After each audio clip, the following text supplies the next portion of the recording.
So I'm sorry for holding you back to getting to the trust of your story, an exclusive story. I'm just aware that not everybody listening to this podcast is as saturated in this news as we are, and or who are trying to to get themselves out of Twitter as many of us are. What is this story? What is the local angle in this story? So a lot of this we have to actually give thanks. We condemn politicians quite a lot here because, we say, well, they're not active, they're not producing. But Cara Hunter, the SDLP MLA, has been really proactive, along with the two junior ministers, which is Joanne Bunting and Aisling Riley from DUP and Sinn Féin. They are leading the sort of executive's response to the online safety bill and how we can make this safety. Cara Hunter has a specialist interest in this because during the run-up to the last election, she was one of the first public figures, her and Diane Forsyth, the DUP, who were subject to deep fake pornography. So images that was hardcore porn, which was claimed to be these two women, was circulated widely on WhatsApp. Clearly the infants, we all know what it was. Blacken their names, try and lose them votes, attack their morals. Both very young women standing for election. It didn't work and both got elected, thankfully. And both, always very pleased to see, came to us, to the Belfast Telegraph, to tell their story about that. Since then, Cara has made it a point of tackling this and looking at this issue in a wider, broad spectrum. She this week had said to me, I have been contacted by some young women who had images altered of them when they were children. I have now spoken to those young women, and the story completely and utterly blew my mind because I thought this was related to what's happening with Grok and what's happening with AI technology in general. And this was something that these women, who are young women now, but the images had been abused, who have been altered of them, were altered of them as children, were unaware until they were contacted by the PSNI. So the story that the Belfast Telegraph is going to be running this week is these women were contacted in October by the police who said, we believe you have been the victim of a cybercrime. And that was the first they were aware and the first they knew of this. So what I now understand that's happened is a person was being investigated for crimes of an image-based nature, sexual crimes. Their devices were removed and examined. And when they were examined, there were dozens of AI altered images of these young women who they had placed images of themselves fully clothed, can I add, fully clothed images of themselves on a site called Visco. Which is what? It is a site that's used by amateur photographers who would display their work on it. It's a site where people have like a community where they would share pictures, and unlike Facebook or Instagram or any of those cases, people can come and comment underneath your pictures and say, we get the online abuse that women get. Like if I was to post a picture of myself, you get half a dozen people going, oh, look at the state of you and you this and that and the other. It's not like that. Well, one of these women described, she said, I had said to my friend, this goes for the girlies, we can just share pictures of our outfits and our holidays and all of this. So they believed this to be a safe space, a space where they could just document photography, document their lives and post pictures of themselves. Some of these pictures going back to when they were at school and when they were under the age of 18. This is very important to this story. So they were contacted, she was contacted, then through word of mouth found out that another person who she was aware of had also been contacted by the police. Their pictures of themselves, fully clothed, pictures that they had shared with their friends in this online community, had been taken. And when this person was arrested and their devices were removed, they were found to have altered these images to make these young women fully naked. What was done? These images were kept for private use. Were they published? So this is where the law hasn't caught up with the technology. So had that person taken those pictures and made those young women naked and not shared them with other people online, that's where we enter the grey area whether or not this is even a crime. The reason it is a crime and it's been investigated and believe that a file is being sent to the PPS in relation to this is the pictures that he chose to make naked were pictures of these young women as children. One of the images, the girl was 15 in the image that has been made naked. The other one had just turned 17 when the image was made was altered to make her naked in it. Had the images that he chose been of them over the age of 18, and had he not shared those images, well, then we're in an area where is this even illegal? Because the law hasn't caught up with technology.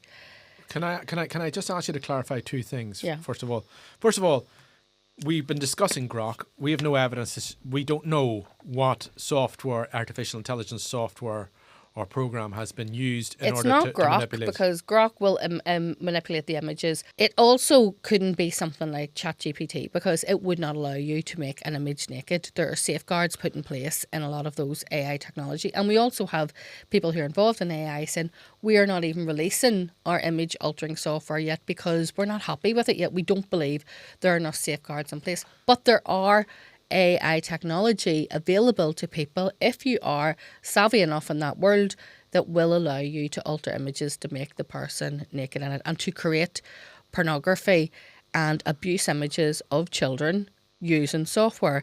And then they say, well, I am not abusing anyone. What if you take the image and you create an image of a child who doesn't exist being violently sexually abused? Is that against the law? Because where is the victim?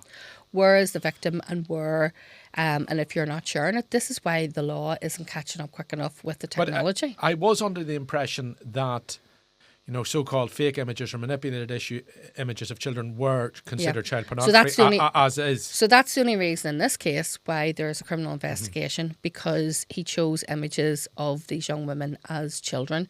Had he chose pictures of them as adults? Now, we have heard just yesterday, we heard in terms the government have released a statement saying that they are the Technology Secretary, Liz Kendall, said yesterday that she was creating that non-consensual intimate images will become a criminal offence from this week. She has added secondary legislation onto the online safety bill that will mean that if you use images as weapons of abuse, which is obviously disproportionately aimed at women and girls, not exclusively, but almost disproportionately aimed that way, that she has said that will now become a crime because it wasn't a crime.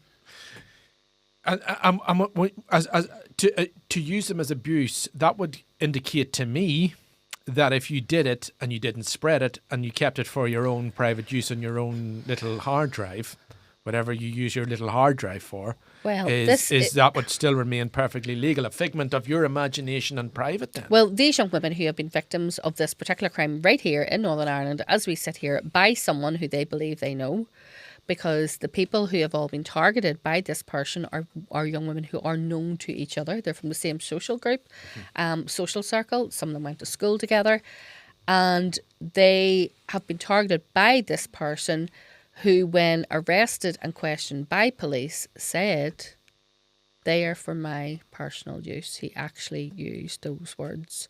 Now, I don't need to tell you what his personal use of those young women's images were, but these are people who, the impact that this has on the victim, this is clearly not a victimless crime. This young woman has been contacted by police. One of these young women told me she was contacted by police in October and she has not went out the door to socialise since. She has went to work and she has come home because she cannot be told the name of the person under investigation until they're charged. She knows that other girls that she went to school with have been targeted. So they believe that this is someone who they know, potentially someone in their same friendship circle, potentially someone who maybe they went to school with. She socialises in a small town in Northern Ireland. She's afraid to go out in case one of her friends, one of her mates, one of her friends' boyfriends is sitting in the same company as her and might turn out to be the person who is under investigation. She doesn't know who it is, but she knows that she must know them because all of the people targeted are people that she knows and they're all in the same circle. Now, imagine having that hanging over your head, not knowing if someone who you thought was your friend had betrayed you, if someone who you'd went to school with had done something so intrusive in your life that they had taken these images and altered them in such a way. Not knowing, he says he hasn't shared them, but not knowing where they were shared or where they were not shared.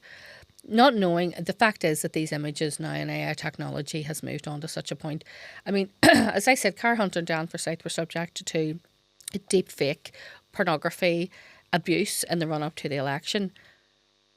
But if you had took time to look at those images, you could see it wasn't them. If that was to happen to either of those women or any other woman standing for election now, you wouldn't be able to tell at a cursory glance that it was fake. Because as I'm sitting here speaking to you, that technology is improving. That technology rewrites itself. It gets better every day, every week, every month, to the point where how are you going to be able to distinguish fact from fiction? How are you going to be able to establish altered images from the real image? And this is something that I was taking part in an Ofcom panel on Stormont Monday, and it was discussed widely because Women's Aid are saying, look, we're really concerned about this. When you think about a lot of the sort of domestic abuse is now online abuse. So someone splits up or someone, a lot of the police investigation of domestic abuse is threats made online, intimate images being shared online as a form of threat, or threatening to share things with an employer, a parent, you know, your children, your grown-up children, anything to embarrass. What they're saying is now they're using AI technology to alter images, to abuse women, to make false allegations against women. For instance, say, well, look, this person threatened me. There's a message, they threatened me, and it's an AI altered image, it's not real. You know, all of these things are already happening. But the fact that we have technology available, that these young women were not even aware that images of perfectly innocent, and I've had a look at this site. I'd never heard of it until this week. I've had a look at it. It is literally sunsets. You know, it is of the most innocent quality. People sharing their travel tips and holidays, and those images have now been taken and altered to the point that they've been turned into pornography, and those young women are saying, what was it used for? Who has seen it? Where have they been shared? And I don't know who I can trust anymore. So now I'm afraid to go out the door. I'm afraid all over Christmas I haven't been out for a drink with my friends. I haven't been out socialising because I am afraid to go out because I do not know who did this to me, and I don't know who has seen it.